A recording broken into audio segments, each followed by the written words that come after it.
Hey yo! What's up mga idol? It's me once again at welcome back again sa aking YouTube channel. So kung bago ka pa lang sa aking channel, please subscribe and hit the notification bell para always kang updated sa mga panibago ko ina-upload. So for today's video mga idol, ako po ay mag-share naman po ulit ng aking karanasan kay YouTube. So, paano ba magsimula ng sariling YouTube channel? Lalo po ngayong 2025. So, mga idol, sabihin ko lang, hindi po ako kagalingan pagdating kay YouTube. So, kasi hindi pa din ako monetize. Pero gusto ko lang po i-share ang aking karanasan at kunting nalalaman lang po mga idol about sa pag-vlog. So, bago natin yan simulan, ay quick intro muna tayo.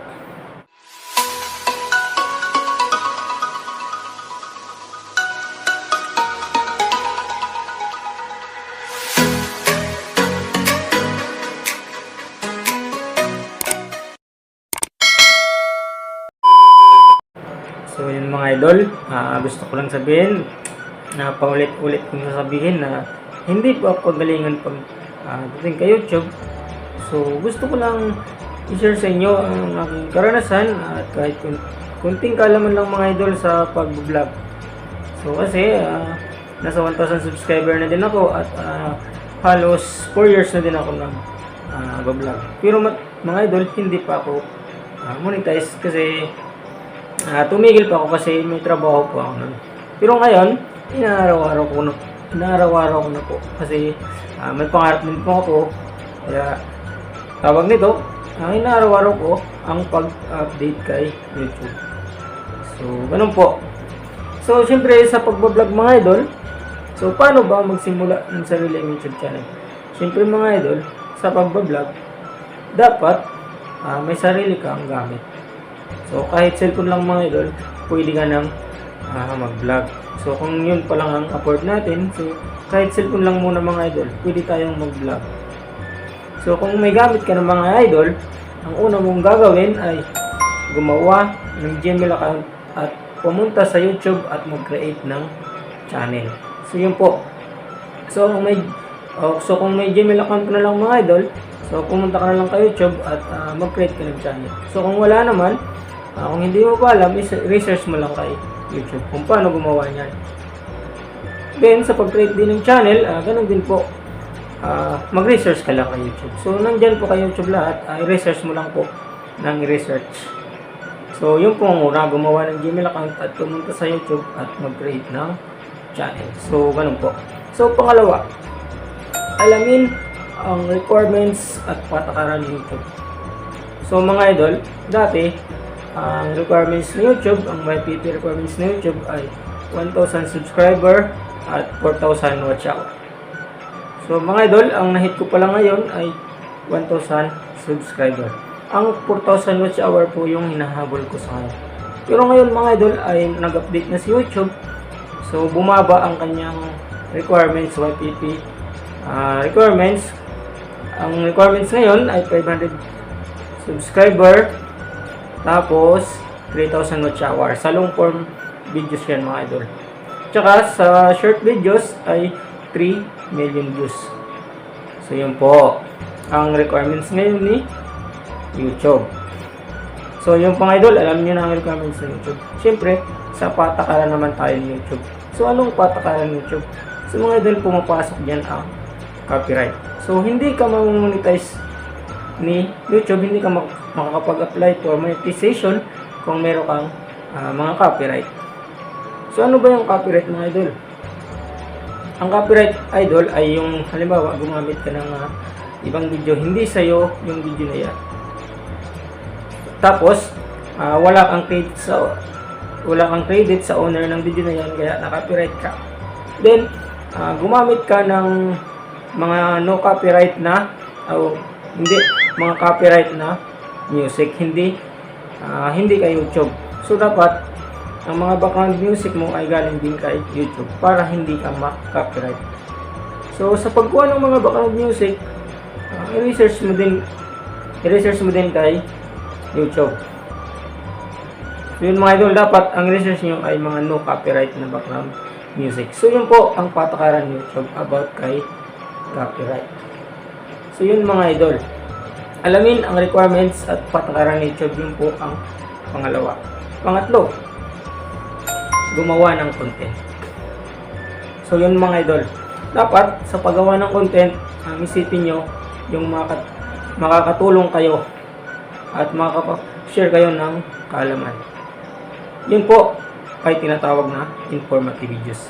So yung doon po ako nagpo-focus ngayon para mahit ko na yung 4,000 watch hour na tawag nito, 4,000 watch hour na requirements ng YouTube para ako po ay ma-monetize. Kasi ang 1,000 subscriber ay nahit ko na po yun. So more on informative videos po ako ngayon. Gusto kong makashare sa inyo. Gusto kong i-share ang aking kaalaman, ang aking mga nararanasan mga idol. So ganun po ang paggawa ng content. Then pag halimbawa patawa ka din, so sa entertainment videos ka na naman. So ganun mga idol, dapat malawak yung channel mo. So ako mga idol, malawak yung channel ko kasi hindi ako nakapokus sa isang content lang. So ako, based on my experience at sa mga nalalaman ko. Halimbawa, kay basketball. So mga idol, ang audience niyan mga idol ay mga mahilig sa sports, mapabata o matanda. Tawag nito, titingnan niya sa video mo kapag kay basketball. Then, marunong din ako sa pag-check mga idol.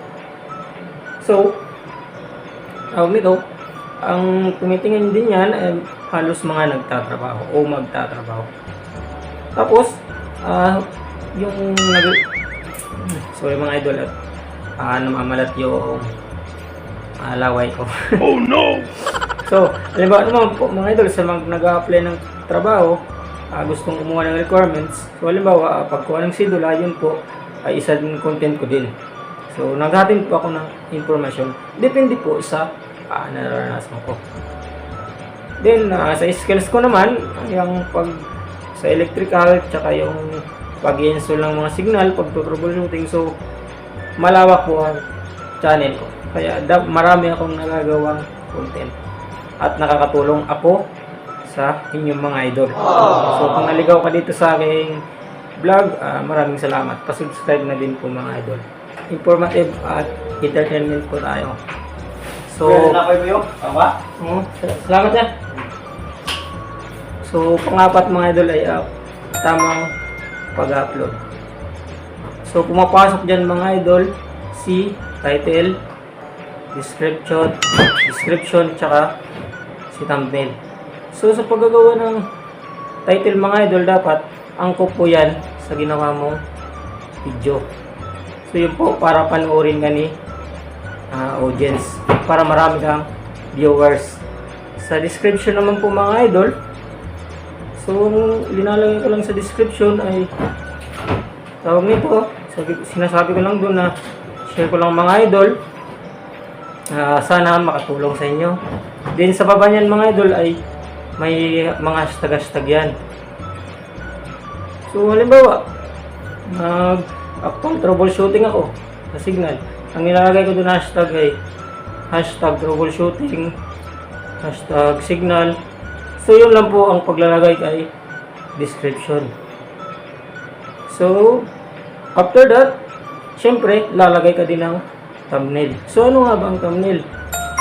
Ang thumbnail mga idol, yun po ang una mong nakikita sa video.